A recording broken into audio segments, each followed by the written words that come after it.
pessoal, tudo bom? Hoje eu estou aqui para falar com vocês sobre transição de gênero. Vamos lá?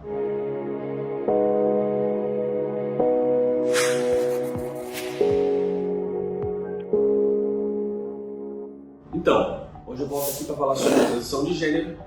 Hoje eu venho trazer nada sobre cirurgia. Eu venho trazer alguns termos bem específicos do mundo trans que muitas pessoas leigas não conseguem entender, ou muitas pessoas leigas têm dificuldades de entender. Então, esse vai ser meu objetivo hoje. Então, para você que não se inscreveu aqui no nosso canal, se inscreve aqui, ative as notificações e se você gostar desse vídeo, deixa o seu like aqui pra gente. Falar sobre alguns termos muito importantes. Primeiro, o que vem a ser uma identidade de gênero. Identidade de gênero é a maneira como eu me entendo. Então eu posso ser José e eu posso me entender como José. Então essa é a minha identidade de gênero. Ou eu posso ser José e me entender como Maria. Ela pode ser seguida ou não de expressão de gênero. É outro termo. Por exemplo, eu posso me entender como José, eu posso ser José, me entender como Maria e me expressar como José. Então, a expressão de gênero, obviamente, é a maneira como eu me expresso. E nem sempre eu me expresso da maneira como eu me entendo. Por quê? Essa expressão ela pode ser temporária ou ela pode ser definitiva. Eu tenho, por exemplo, mulheres trans que são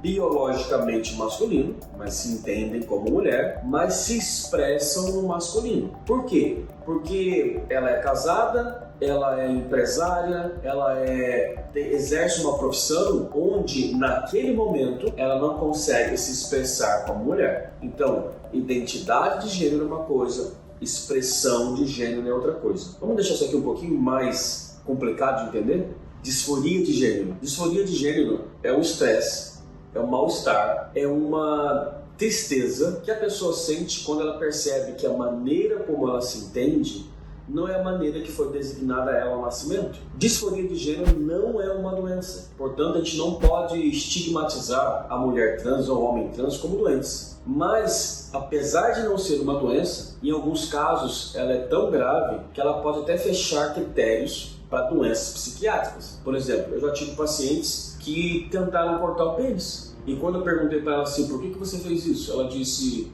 porque eu imaginei que cortando o meu pênis, iniciando o corte, eu fosse ao pronto-socorro e o médico fosse finalizar e fazer uma vagina. Eu já tive uma paciente que comprou estilete, comprou anestésico e tirou os próprios testículos no chão do banheiro. Ela acabou desmaiando, acabou sendo levada pela mãe para o hospital, mas isso não é uma doença psiquiátrica, isso é uma disforia grave. E a disforia não tem cura. A disforia ela tem controle. Como é que a gente vai controlar? Psicoterapia, hormonioterapia quando indicado e ou cirurgia quando indicado. Então esse tripé vai controlar a disforia. Se a disforia for tratada de forma isolada ou se ela for controlada de forma isolada, ela é mais difícil de se obter êxito. Então a paciente que chega para operar achando que a cirurgia vai mudar a vida dela radicalmente e que todos os problemas vão acabar a hora que ela acordar da anestesia geral, isso vai trazer frustração para ela e pode aumentar a disforia. E como é que essa paciente que é disfórica é prejudicada? Quando ela começa a buscar inúmeros procedimentos cirúrgicos e não cirúrgicos para poder tentar controlar aquela tristeza que ela sente. Então isso é disforia de gênero.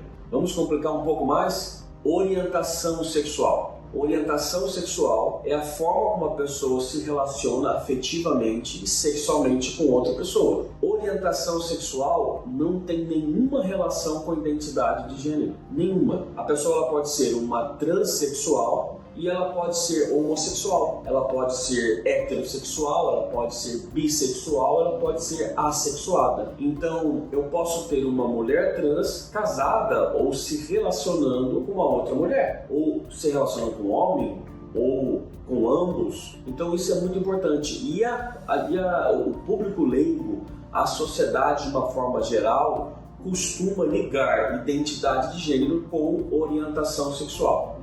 Então esse é o primeiro ponto.